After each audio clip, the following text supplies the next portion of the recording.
Deze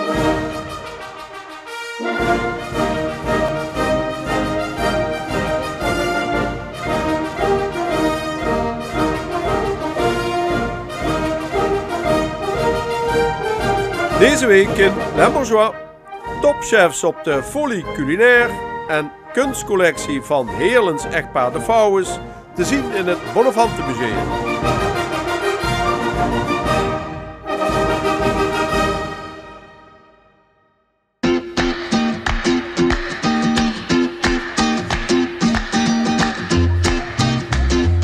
Tijdens de afgelopen horecabeurs Folie Culinaire in MEC Maastricht waren talloze regionale en ook internationale topchefs aan de slag. En ook werden er nieuwe smaken en producten gepresenteerd.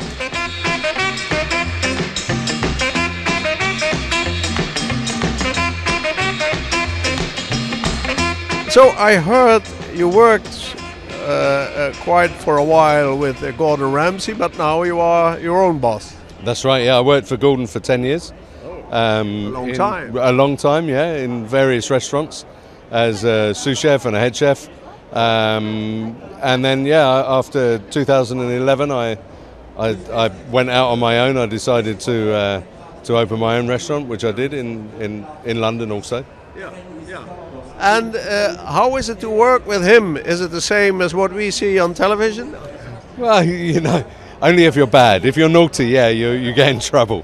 But you have, if you're smart enough, you know what to do, and you know that you have to. It's really about standards. He has very high standards, and he won't ever go below that. So if you do the right job and you work hard and you meet his standards, then you're okay. And to be honest, there's two very different sides to Gordon, and for the TV it has to be drama, but he's a very caring man also, and he looks after his staff. He's a good man to work for. I really enjoyed working for him.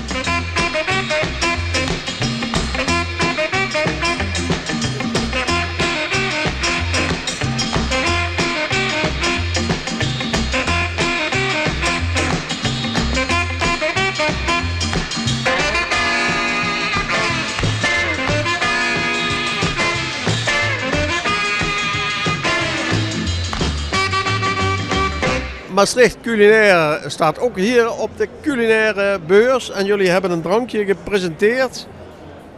Maastricht Royal Liqueur. Dat was er blijkbaar nog niet. Nee, dat is nieuw. We zijn een club van restaurateurs en smaakmakers. En we hebben samen met andere smaakmakers die in de regio actief zijn, zoals Thijs, hebben we een hele mooie nieuwe liqueur gemaakt op basis van regionale grondstoffen. En ik heb me laten vertellen dat jij het hebt bedacht eigenlijk, of niet? Het initiatief genomen. Ik had altijd nog wel een vrij grote mond binnen het bestuur van Maastricht Culinaire. We moeten dit, moeten dat. Toen heb ik gezegd van ja, dat doen we dan een keer. Ja, en toen moet je ook wel laten zien natuurlijk. Moet je A zeggen, moet B zeggen. Dus we hebben de handschoen opgepakt. We hadden natuurlijk fantastische partners om mee samen te werken. En ja, dat is allemaal heel mooi.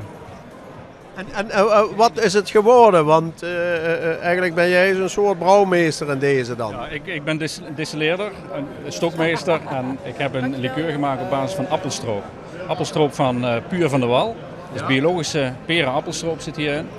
En omdat het een beetje moest lijken en moest aansluiten op het Maastrichtse Aait, het bier dat Gulpener brouwt, hebben we gekozen voor die zoete en zure smaak die daarin zit.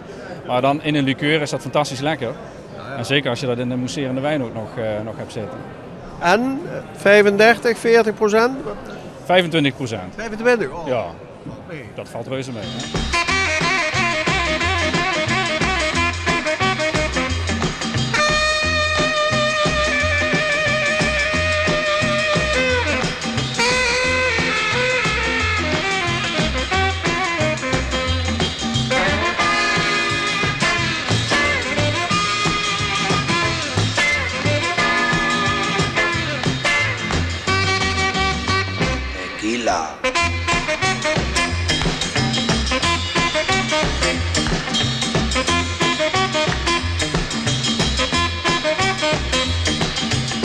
hebt hier op de beurs iets gecreëerd. Is dat iets wat bij Sint-Gerlach op de kaart staat of is dat iets voor vandaag? Nee, dit is inderdaad een gerechtje wat gedeeltelijk bij ons op de kaart staat. Het is huisgemarineerde zalm met wat mooie bloemetjes nog uit onze eigen tuin.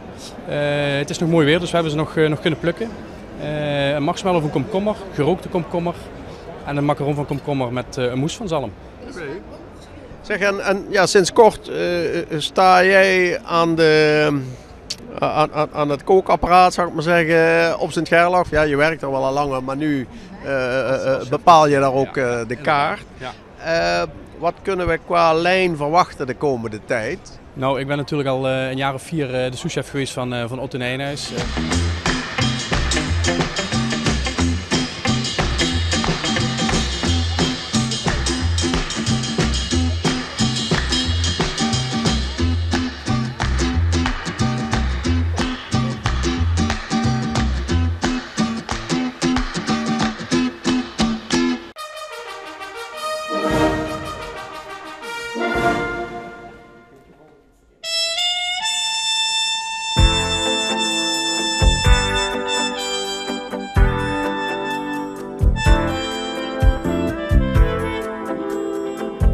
In het Bonnefante Museum is een groot deel van de kunstverzameling van het Heerlense echtpaar Jacques en Minnie de Vouwes te zien. Bij de opening deze week werd tevens ook het door hen gemaakte boek over de Limburgse kunstenaar Jaap Mooi gepresenteerd. Werken van hem vormen de rode draad in de collectie van de Vouwes. Ja, dat is een hele aparte foto vind ik zelf. Met, een beetje stoer bijna, maar hoe lang geleden is dat al? Het zal ongeveer een eind 1990 zijn geweest. 98, 2000 zal het zijn geweest. En in die tijd hebben we 5 fotografen een opdracht gegeven om een foto van ons te maken zonder inspraak. Okay. En Bram Takkenberg heeft deze foto in Luik van ons gemaakt. En het is ook wel een hele bijzondere foto geworden. Maar is dit nou typisch een foto van het verzamel-echtpaar, zal ik maar zeggen, en dan in Luik? Waarom in Luik trouwens? Waren jullie daar op zoek naar nieuw kunstwerk? Of? Nou, wij houden wel heel erg van Luik. Wij lunchen bijna elke zondag in Luik als wij hier zijn. Mooi. En dat is ook wel erg gezellig. En ik vind Luik ook een echte stad. Luik heeft een achterbuurt en een echte stad moet een achterbuurt hebben. Hè. Ja, dat hebben ze hier al bijna niet meer. Nee, dat hebben ze hier mooi opgecleand. Hè. Ja. En, vandaar ook dat we dat op een zondagmorgen Luik bezoeken. Die stad leeft dan, je gaat een cafeetje binnen, soms speelt er iemand Bob Dylan, soms is een Spaanse man die een ander Spaans lied zingt. En daarna ga je lunchen en dan, dat is altijd gezellig, die restaurants zitten vol. En dan kom je om 4:30 naar huis en dan heb je toch wel weer een mooie zondag gehad, dat je weer een beetje op tijd thuis bent.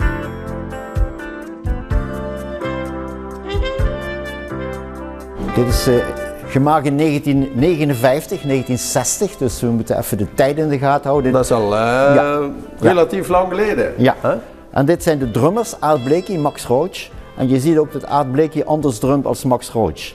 En ik had ze vroeger in mijn bedrijf hangen en die zeiden mensen, wat stelt dit voor?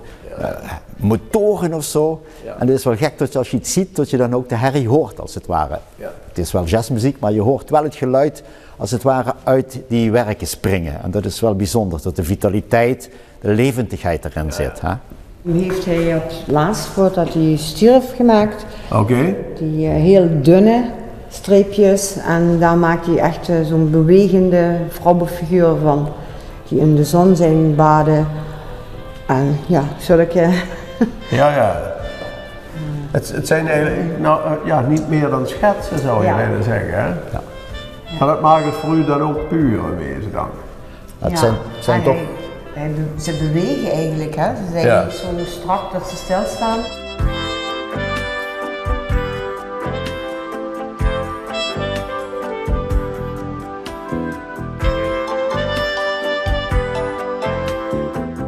Het is niet zo totaal iets anders. Ja, Mooi, die maakte heel veel tekeningen over een periode over hoedemannen.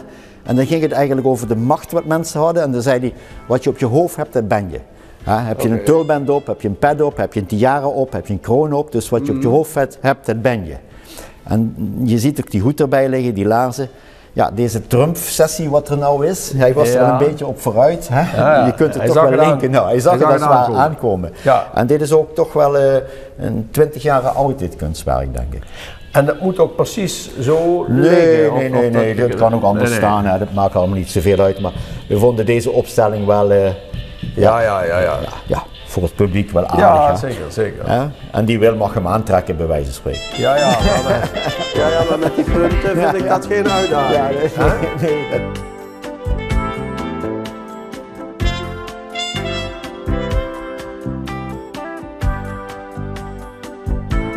En met deze tentoonstelling en met het boek is dat voor jullie dan ook een soort afrondende fase en zo. Nu is het mooi geweest en dan stoppen we met verzamelen en we gaan alleen op vakantie vieren, of hoe moet ik dat zien? Nou, Emile Holbendel die schrijft het heel goed. Het is een beetje het endgame van Beckett, maar bij elk einde kun je weer opnieuw beginnen. Hè? Laten we dat eerlijk zeggen. En de volgende tentoonstelling, die meldt zich ook al aan. In 21 januari, dan gaat weer een gedeelte van onze collectie naar Bergen toe. En daar gaat de tentoonstelling specifiek over Jaap Mooi. Ja. Met de zwaartepunten van het sluiten van de tentoonstelling, wegens tot het zo anti-katholiek en anti-Amerikaans was. En het gebied van de biennale in 64. Dat worden de zwaartepunten in deze tentoonstelling. Dus wij zijn nog even onderweg. En jullie blijven ook stiekem nog een beetje verzamelen? Ik denk dat dat wel... Dat het altijd blijft, Ja. En af en toe nog gezellig uit eten en Luik dan? Gezellig uit eten en uit, ja. Dat blijft ook. Dat is zeker belangrijk, zeker zo belangrijk. Ja. De tentoonstelling loopt nog tot en met 27 mei.